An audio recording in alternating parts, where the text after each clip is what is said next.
Brother, तुम्हारे PM साहब को आशिकी लड़ाने से फुर्सत मिल जाए तो देश पे भी ध्यान देने बोल देना प्लीज।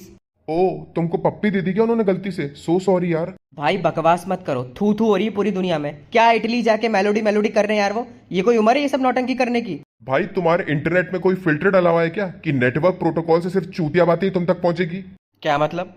बकवास मत करो भाई। खुद जनता को बोलते हैं कि कहीं घूमने नहीं जाना, पेट्रोल बचाओ, और पूरा यूरोप घूम रहे हैं खुद।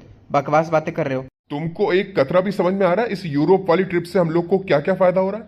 क्या फायदा हो रहा है? मोदी जी के ब्लॉग्स देख रहे हैं, मेलोडी टॉफी देख रहे हैं। भाई तू गवार है इसलिए मैं एक एक चीज स्पून फीड करके तेरे को नहीं समझा पाऊंगा। बट तू अपने आप से खुद सोचना और गूगल करके देखना कि इंडिया ने एम्स्टरडेम को कैसे कन्विंस किया लिथोग्राफी मशीन सप्लाई करने के लिए। उससे हम लोग का, आम आदमी का क्या फायदा बताओ? अबे जाहिल गवार, एएसएमएल दुनिया की सबसे सीक्रेटिव और कंट्रोल टेक्नोलॉजी है। इस जमाने में, एआई के जमाने में, ये डील साइन की इंडिया ने डच लोगों के साथ। ये कितनी बड़ी चीज है, क्या तुझे इस बात का अंदाजा भी है?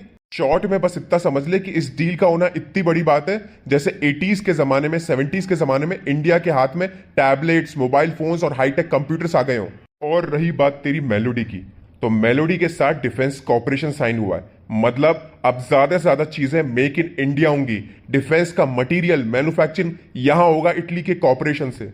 इस पूरी यूरोप ट्रिप के तूने व्लॉग और मेलोडी तो देख ली, पर ये नहीं देख पाया कि इंडिया, मिडिल ईस्ट और यूरोप का इकोनॉमिक कॉरिडोर को पुश किया गया है। इसका मतलब ये होगा कि हमारे लिए ऑल्टरनेटिव दरवाजे खुल रहे हैं। हम सिर्फ चाइना पे डिपेंडेंट नहीं रहेंगे, और इतना जो नैरेटिव बिल्ड होता है ना, उससे हमको एक ऑल्टरनेटिव पुश मिलेगा कि कल को हमें सामान अगर चीप रेट पे खरीदना है तो मिडिल ईस्ट और यूरोप भी हमारे लिए एक ऑप्शन है चाइना के अलावा। समझ में आ रही तेरे को बात? ये सब कुछ ऊपर से जाता है अंधभक्त अंधभक्त बोल के।